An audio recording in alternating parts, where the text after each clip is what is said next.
राम राम। कुछ चीज़ें तुम्हें छोड़नी पड़ती हैं जो कि है पुराने दोस्त। अब देखो, एक कहावत कहीं हमने सुनी थी कि पुराने दोस्त पुरानी जीन्स कभी नहीं छोड़नी चाहिए। ये सब बकवास कहावतें हैं और कुछ नहीं, इनमें कुछ नहीं दम है। अगर हम यहाँ पे बात करें तो बड़े टीचर्स जो देख लो, क्योंकि तुम लोग तैयारी कर रहे हो तो हम उन्हीं की बात बता सकते हैं। तुम अपने बड़े टीचर्स को देखो जाके, सबको, एक दो को नहीं, सबको। उनसे ये पूछो जाके किसी से कि किसी एक का भी बचपन का जो दोस्त है, जो उनके हाई स्कूल तक दोस्त थे, क्या उनके साथ हैं? 90% ऐसे होंगे जिनके उनके दोस्त उनके साथ नहीं हैं। क्यों? अब देखो, होता क्या है कि हम लोग दोस्ती यारी के चक्कर में जो वो कर रहा है वही करने की कोशिश करते हैं। अब उसका इंटरेस्ट कुछ और है, तुम्हारा इंटरेस्ट कुछ और अलग चुके साथ में, तो क्या होता है, उसकी भी ज़िंदगी बर्बाद, तुम्हारी भी ज़िंदगी बर्बाद। तो अगर तुम्हारा ग्रुप या तुम्हारे दोस्त इस तरीके के नहीं हैं जहाँ पे तुम्हें पहुँचना है वहाँ वो भी पहुँच रहे हो, तो यकीन मान लो तुम्हें अपने दोस्तों को छोड़ना ही पड़ेगा।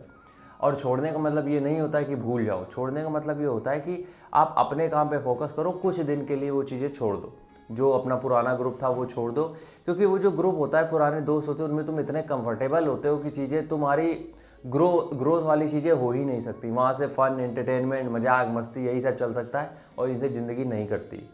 इसलिए जब भी तुम्हें लगे कि तुम्हें आगे बढ़ना है, चीज़ें कुछ करनी है, पुराने दोस्तों को छोड़ना पड़ रहा है, तो तुम वो चीज़ें छोड़ दो। नहीं, दोस्तों को छोड़ना पड़ेगा। और ये मतलब इसमें कुछ बड़ी साइंस नहीं है या कुछ बड़ा इसमें कुछ नहीं है, ये सबको करना पड़ता है भैया, तुम्हें भी करना पड़ेगा।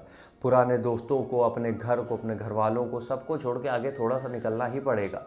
क्योंकि आज के टाइम पे जो ये सिचुएशन है उसमें कंफर्टेबल अगर आपका एनवायरनमेंट है तो आप कभी ग्रो नहीं कर पाओगे, कभी किसी कीमत पे ग्रो नहीं कर पाओगे। इसलिए अगर तुम्हें लग रहा है कि दोस्तों को छोड़ना पड़ रहा है, दुख हो रहा है, तो सबको होता है, तो दुख हो रहा है, दुख मना लो, लेकिन छोड़ दो वो ग्रुप, छोड़ दो वो दोस्त, छोड़ दो जो तुम्हारे साथ उस जर्नी में ना हो जहाँ तुम्हें पहुँचना है। अब इससे फ़ायदा क्या होगा?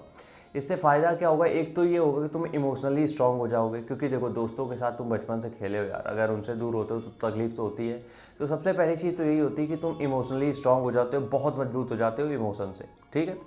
दूसरी चीज़ ये होती है कि तुम जब कंफर्टेबल सिचुएशन से निकलते हो तो तुम नए ग्रुप में पहुंचते हो, तो तुम्हें नई चीज़ें पता चलती हैं। अभी तक क्या था, वो तुम्हारे गली मोहल्ले के दोस्त है, तुम्हारे साथ हर गली चौराहे में गए हैं, तो तुम्हें बस गली चौराहे तक का ही मालूम है।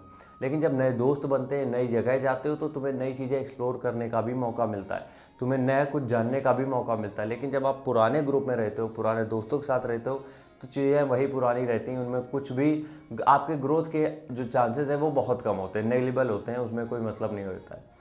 अवध ओझा, विकास दिव्यकीर्ति, खान सर, ये सब कुछ बड़े नाम हैं यूट्यूब पे, तुम इन सबको सुनो जाके, एक बार सबकी लाइफ जर्नी देखो जाके। इनके जितने भी दोस्त हैं, हो सकता है कभी कभी किसी से मिल लेते हो, ऐसा नहीं है कि बिल्कुल ही कट ऑफ कर दिया। हाँ, एक जगह आप पहुंच गए, आपको जो चाहिए था वो मिल गया, फिर आप अपने पुराने दोस्तों से मिलोगे, बात करोगे, वो सब चलता है। लेकिन एटलीस्ट वहाँ तक पहुँचने तक अगर वो दोस्त साथ में नहीं है तो उनको छोड़ना ही पड़ेगा। और इसके अलावा कोई और ऑप्शन है ही नहीं। अगर आपको लग रहा है कि सब चीज़ें मिल जाए, प्यार मोहब्बत आस्की, उसके साथ तुम आगे बढ़ो, नहीं हो सकता, ये पॉसिबल ही नहीं है। और ये अगर तुम इसमें लगे रहे तो तुम ग्रो नहीं कर पाओगे। तो भैया देखो, वो बोलते हैं ना, ज़िंदगी अगर देती है तो तुमसे लेती बहुत ज़्यादा है, और ये बात सच भी है। अगर तुम्हें देगी तो तुमसे पहले ले लेगी जितना चाहिए उसको। तो इस वजह से जो चीज़ें तुम्हारे गोल तक पहुंचने में नहीं है तुम्हारे साथ, छोड़ दो उनको, अभी के लिए छोड़ दो, टेम्परेरी। पहले उस चीज़ पे फोकस करो, आसपास के जितने भी हैं ये डिस्ट्रैक्शन, इनको धीरे धीरे कट ऑफ करो। हाँ, एक बार वहाँ पहुँच गए फिर सब चीज़ें आ जाएंगी, कोई इशू नहीं है। फिर सब चीज़ों पर तुम इन्वॉल्व हो सकते हो, तब कोई इशू नहीं है, लेकिन एक बार पहुँचने के बाद। राम राम।